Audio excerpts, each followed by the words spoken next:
Hey guys, Dr. Justin Marcagiani here. Today's video, we're going to be talking about the top 3 signs that you may be gluten sensitive and it may not be what you think it is. So before we dive in, make sure you smash that like button. Again, hit the bell for notifications so you get updates when these videos go live.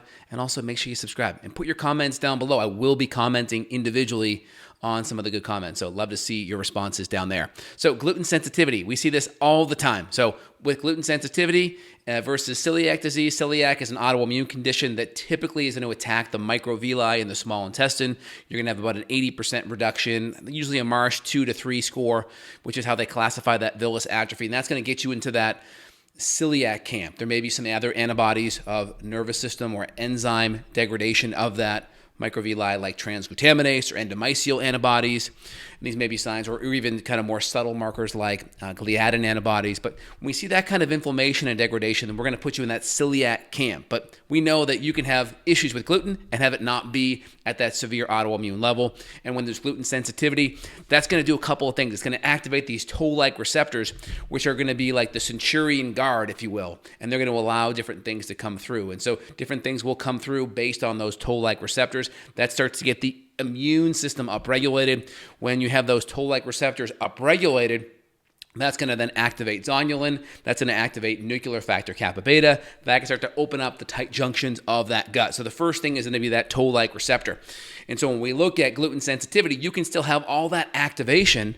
We call this non-celiac gluten sensitivity. You can still have this upregulation of immune function. You can still have an upregulation of gut permeability. You can still have inflammation being present.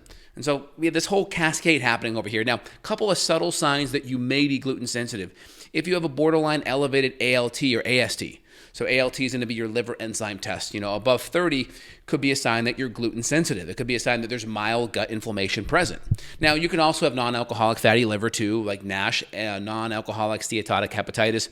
This can happen with too much carbs, too much fructose, and it can jam all that fructose into the liver. It upregulates these JNK1 enzymes, which create inflammation and spit off these enzyme breakdown. And so it could be that too, but the elevation of ALT could also be driven by gluten.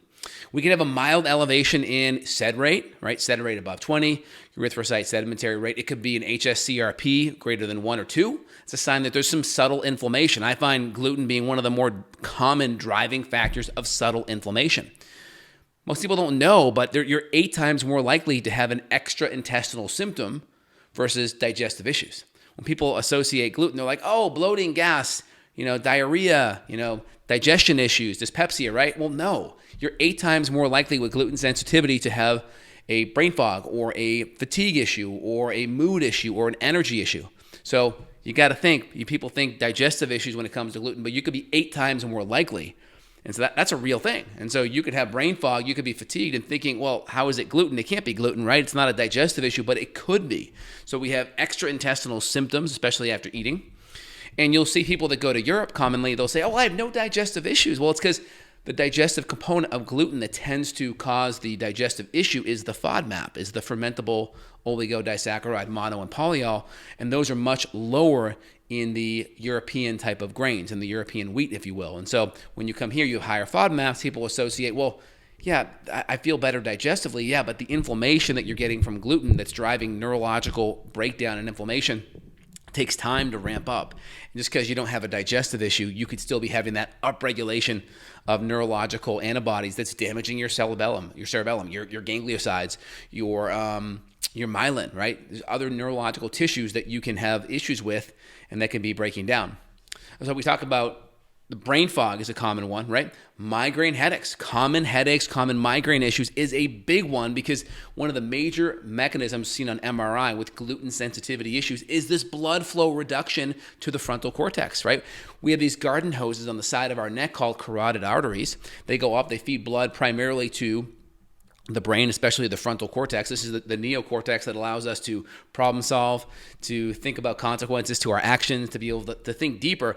And when blood flow drops to that frontal cortex, what's also dropping is nutrition, oxygen, And that's going to make it hard for us to deal with oxidative stress and also function at a high level. And so when you have that decreased blood flow, migraines can happen, mood issues can happen, brain fog.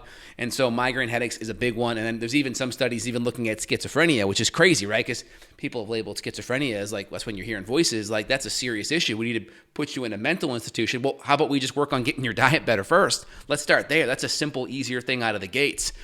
And so those are going to be your big three things. Mental health type of issues that are chronic, migraine issues that are going to be chronic, brain fog that's going to be chronic, your ALT enzymes, your inflammation markers on the liver side being mildly elevated, or your elevations in your CRP and erythrocyte sedimentary rate. All right, guys, hope you enjoyed today's video. If you did, put the comments down below. I'll be responding personally. And if you need more help, let's say you have chronic gut issues, well, fixing gluten's not going to fix everything, because when gluten's been there for a while, it creates damage. It allows other bugs to overpopulate. It's a feeding fertilizer, especially with the high FODMAPs, for other bugs, so we can create other problems with H. pylori, dysbiosis. So gluten's an important part of it, but there may be other issues and other damage that's kind of collateral happening that you may have to sort out. So if you want to dive in deeper, there'll be a link down below where you can reach out, schedule with my staff and team. We're happy to help you out worldwide. Need that support, we're here for you. All right, guys, any questions, let me know. Comments down below. Have a good one. Take care, y'all. Bye.